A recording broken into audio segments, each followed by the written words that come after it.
Hello guys. तो आज के इस वीडियो में हम गुप्त एवं गुप्तोत्तर काल से संबंधित जितने भी महत्वपूर्ण क्वेश्चन हैं उन सभी को सॉल्व करने का प्रयास करेंगे। तो आप इस वीडियो को पूरा अंत तक देखिएगा और वीडियो अच्छा लगे तो लाइक शेयर करना न भूलिएगा। तो चलिए शुरू करते हैं हम। पहला प्रश्न है आपके पास, गुप्त वंश ने देश देश अवधि में शासन किया था। ठीक है ना, मतलब गुप्त काल का शासन काल पूछ रहा है, शासन काल। ठीक है, तो आपके पास ऑप्शन ए है 319 से 500 ईस्वी तक, ऑप्शन बी है 319 से 324 ईस्वी तक, ऑप्शन सी है 325 से 375 ईस्वी तक, ऑप्शन डी है 566 से 597 ईस्वी तक। तो गुप्त काल का जो समय काल था है ना, वो कब से कब तक था? तो इसका जो राइट आंसर है आपका ऑप्शन ए 319 से 500 ईस्वी तक। ठीक है, गुप्त काल ने शासन किया था। ठीक है ना। तो गाइज अब हम देखेंगे नेक्स्ट क्वेश्चन है ना। तो नेक्स्ट क्वेश्चन क्या है, चलिए देखते हैं उसे। है ना, भारत का नेपोलियन किसे कहा जाता है ना। क्या क्वेश्चन पूछ रहा है कि भारत का नेपोलियन किसे कहा जाता है? तो आपके पास ऑप्शन ए है समुद्रगुप्त, ऑप्शन बी है Chandragupta Maurya, option C Ashok Mahan, option D Harshavardhan. ठीक है, तो भारत का नेपोलियन किसे कहा जाता है ना। तो जो इसका राइट आंसर है आपका ऑप्शन ए। ठीक है, समुद्रगुप्त है ना। समुद्रगुप्त को क्या कहा जाता है? भारत का नेपोलियन कहा जाता है। ठीक है ना गाइस। अब हम देखेंगे नेक्स्ट क्वेश्चन है ना। तो नेक्स्ट क्वेश्चन क्या है, चलिए देखते हैं उसे हम। प्रयाग प्रशस्ति अभिलेख में किसके सैन्य अभियान की जानकारी मिलती है? ठीक है, क्या पूछ रहा है कि प्रयाग प्रशस्ति अभिलेख है ना, उसमें किस के सैन्य अभिलेख की जानकारी मिलती है? तो आपके पास ऑप्शन ए है चंद्रगुप्त मौर्य, ऑप्शन बी है समुद्रगुप्त, ऑप्शन सी है अशोक महान, ऑप्शन डी है हर्षवर्धन। तो इसका जो राइट आंसर है ऑप्शन बी है ना, समुद्रगुप्त। ठीक है, प्रयाग प्रशस्ति अभिलेख में है ना समुद्रगुप्त के सैन्य अभियान की जानकारी मिलती है। ठीक है ना गाइज। अब देखेंगे नेक्स्ट क्वेश्चन। इलाहाबाद का अशोक स्तंभ से, ठीक है, इलाहाबाद के अशोक स्तंभ से किसके बारे में जानकारी मिलती है? तो आपके पास ऑप्शन दिया गया है A Chandragupta Maurya, option B Ashok Mahan, option C Samudragupta, option D Harshavardhan. ठीक है, तो इलाहाबाद का अशोक स्तंभ से किसके बारे में जानकारी मिलती है? तो इसका जो राइट आंसर है वो है आपका ऑप्शन सी। ठीक है, समुद्रगुप्त। ठीक है, तो इलाहाबाद का अशोक स्तंभ से समुद्रगुप्त के बारे में जानकारी मिलती है। ठीक है, आप इसे इलाहाबाद का अशोक स्तंभ लिखा है तो इसका मतलब अशोक महान मत कर दीजिएगा। ठीक है ना। अब देखेंगे नेक्स्ट क्वेश्चन। मेहरौली लौह स्तंभ से किसके बारे में जानकारी मिलती है? ठीक है ना, क्या पूछ रहा है, मेहरौली लौह स्तंभ से किसके बारे में जानकारी मिलती है? तो ऑप्शन ए है चंद्र नामक राजा, option B Ashok Mahan, option C Samudragupta, option D Harshavardhan. ठीक है, तो मेहरौली लौह स्तंभ से इसके बारे में जानकारी मिलती है तो इसका जो राइट आंसर है आपका ऑप्शन ए। ठीक है, चंद्र नामक राजा है ना, चंद्र नामक राजा का जो है वो जानकारी मिलता है मेहरौली लौह स्तंभ से। ठीक है ना। अब हम देखेंगे नेक्स्ट क्वेश्चन है ना। तो नेक्स्ट क्वेश्चन क्या है, हुणों के आक्रमण से कौन सा राजवंश अत्यंत विचलित हुआ था? ठीक है ना, जब हुणों ने आक्रमण किया था तो पूछ रहा कौन सा राजवंश अत्यंत विचलित हुआ था? तो आपके पास ऑप्शन ए है मौर्य वंश, ऑप्शन बी है कुषाण वंश, ऑप्शन सी है गुप्त वंश, ऑप्शन डी है वर्धन वंश। ठीक है, तो हुण के आक्रमण से कौन सा राजवंश विचलित हुआ था? तो इसका राइट जो आंसर है ना, वो है आपका ऑप्शन सी गुप्त वंश। ठीक है ना, गुप्त वंश जो है वो हुणों के आक्रमण से बहुत ज़्यादा विचलित हो गया था। ठीक है ना। अब देखेंगे अब नेक्स्ट क्वेश्चन। तो नेक्स्ट क्वेश्चन क्या है, चलिए देखते हैं उसे भी हम है ना।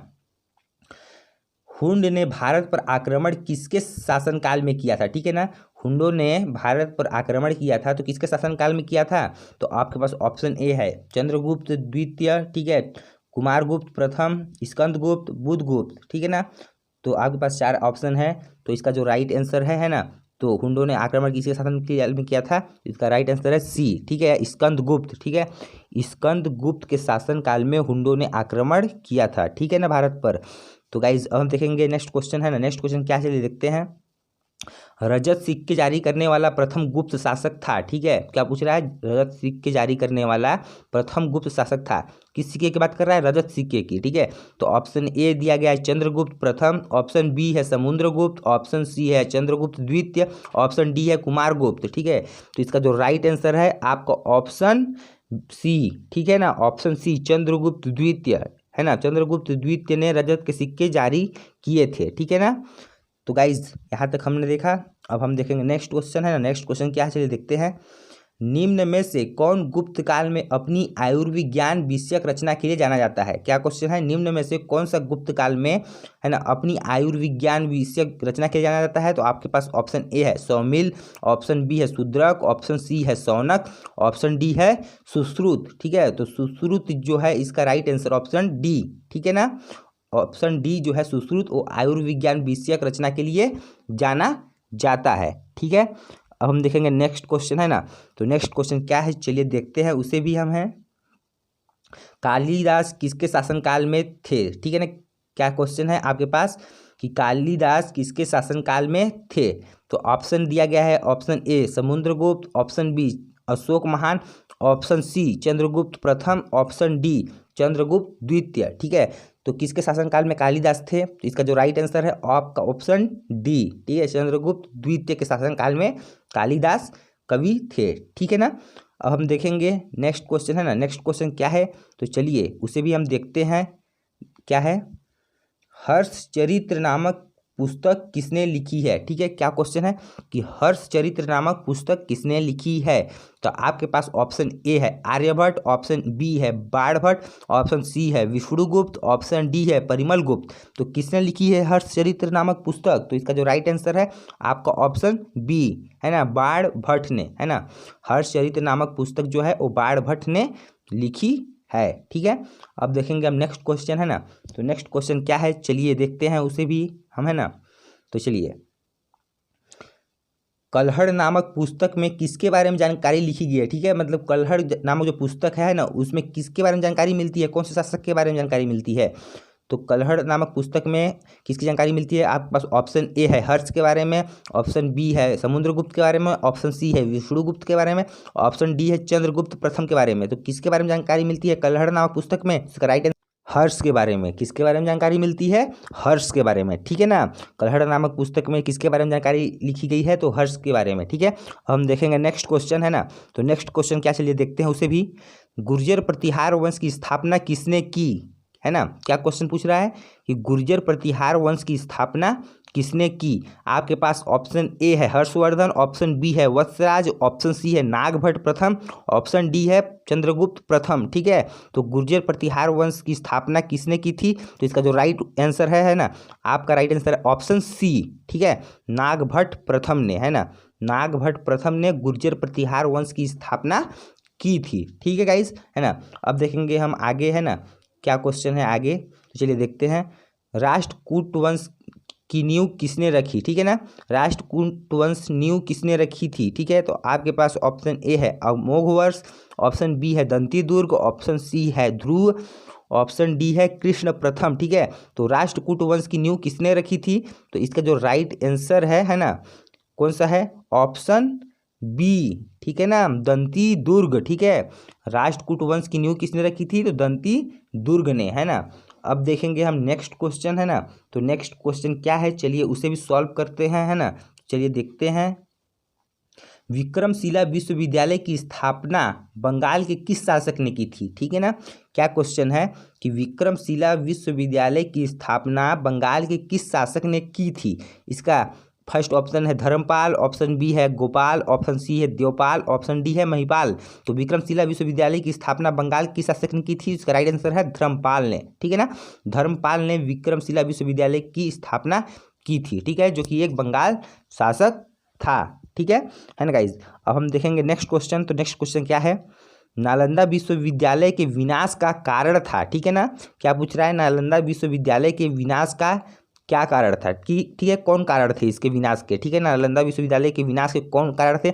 आपके पास ऑप्शन ए है मुसलमान, ऑप्शन बी है कुषाण, ऑप्शन सी है सिथियस, ऑप्शन डी है मुगल। ठीक है, तो नालंदा विश्वविद्यालय के विनाश के जो कारण थे वो कौन है? तो इसका जो राइट आंसर है आपका ऑप्शन ए मुसलमान। ठीक है ना, मुसलमानों के द्वारा नालंदा विश्वविद्यालय का विनाश हुआ था। ठीक है ना, अब हम देखेंगे नेक्स्ट क्वेश्चन, है ना, तो नेक्स्ट क्वेश्चन क्या है चलिए देखते हैं उसे भी हम।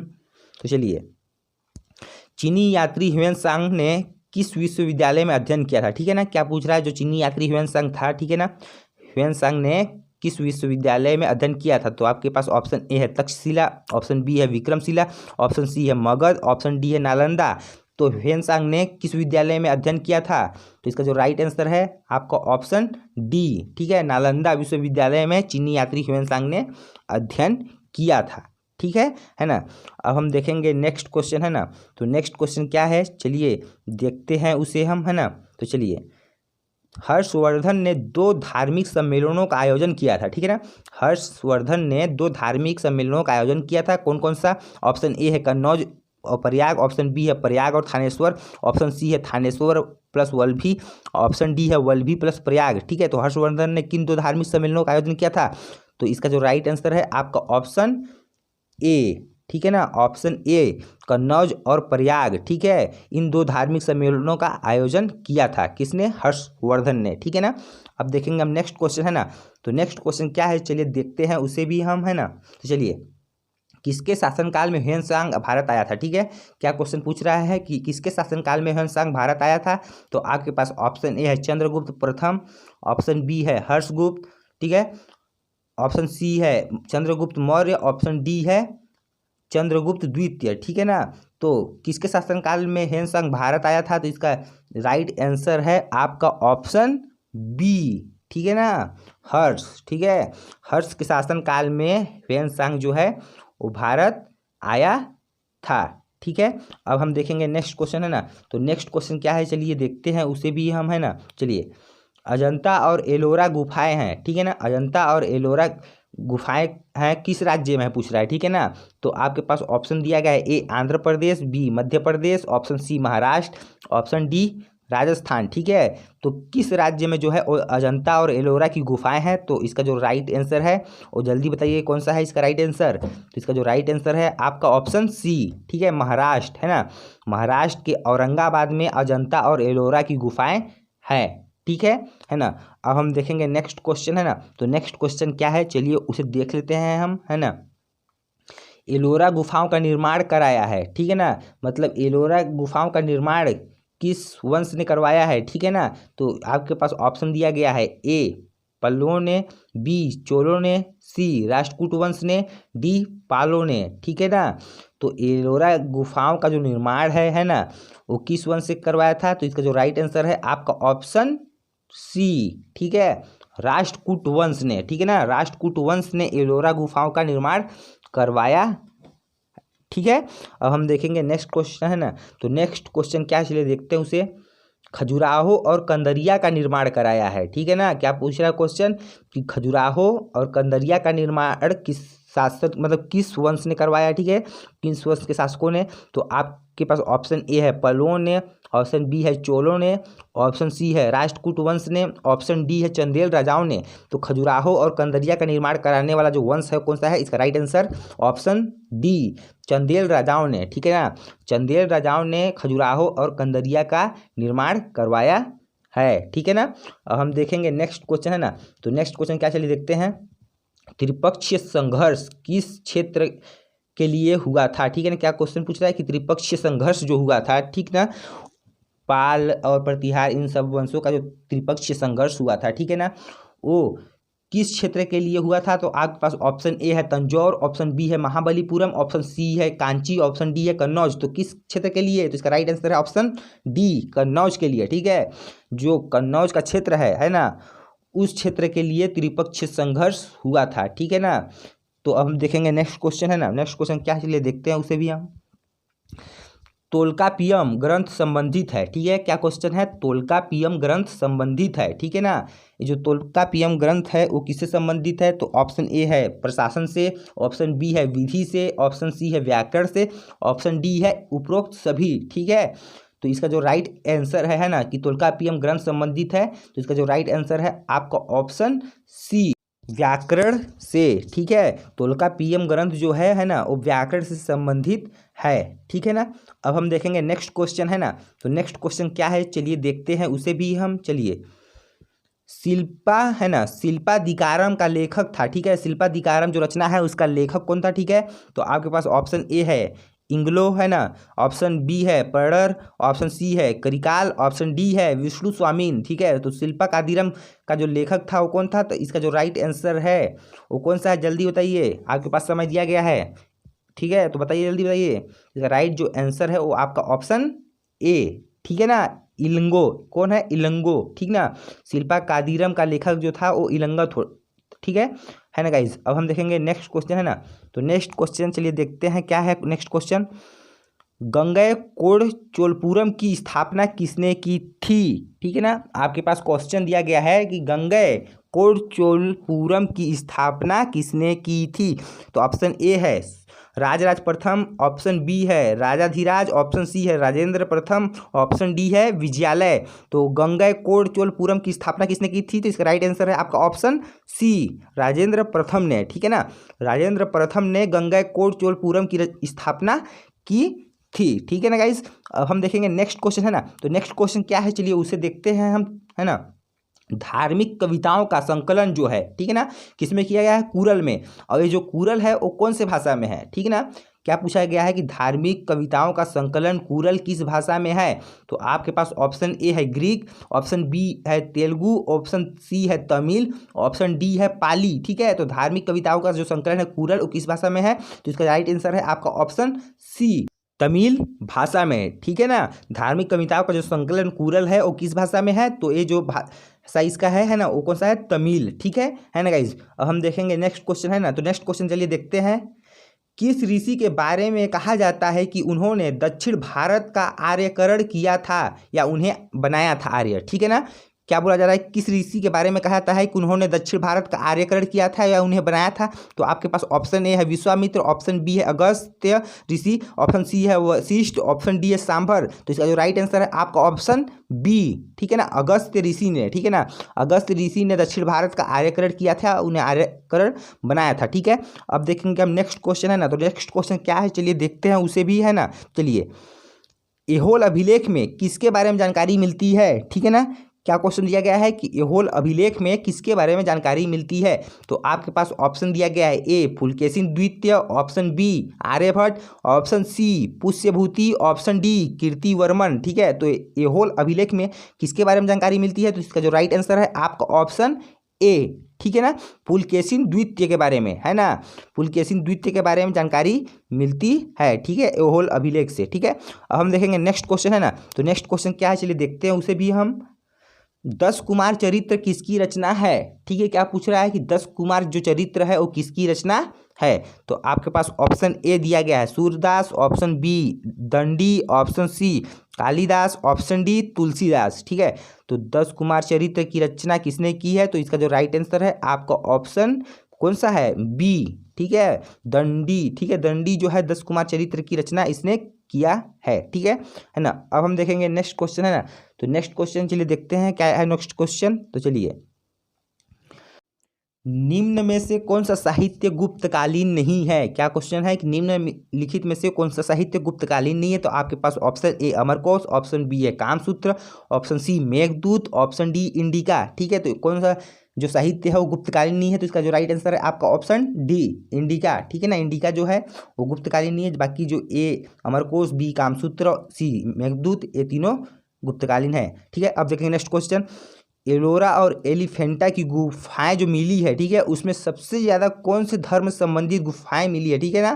क्या पूछ रहा है? एलोरा और एलिफेंटा में जो गुफाएं मिली है उसमें सबसे ज़्यादा कौन से धर्म संबंधी गुफाएं मिली है? तो आपके पास ऑप्शन ए बौद्ध धर्म, ऑप्शन बी जैन धर्म, ऑप्शन डी सी हिंदू धर्म, ऑप्शन डी इनमें से कोई नहीं। तो इसका जो राइट आंसर है आपका ऑप्शन सी हिंदू धर्म, ठीक है। हिंदू धर्म संबंधित सबसे ज़्यादा एलोरा और एलिफेंटा में की गुफाओं में मिली है, ठीक है, हिंदू धर्म संबंधित, ठीक है। तो गाइज आज का ये वीडियो कैसा लगा कमेंट्स करके बताएं। वीडियो अच्छा लगा होगा तो लाइक शेयर कर दीजिएगा, है ना। और इसी प्रकार की वीडियो के लिए, है ना, हमारे चैनल को सब्सक्राइब कर लें और बेल आइकन को भी ऑल कर लीजिएगा ताकि हमारे वीडियोस का नोटिफिकेशन आपको मिलता रहे, ठीक है। तो गाइस चलिए मिलते हैं नेक्स्ट वीडियो में, तब तक के लिए जय हिंद, ठीक है। चलिए।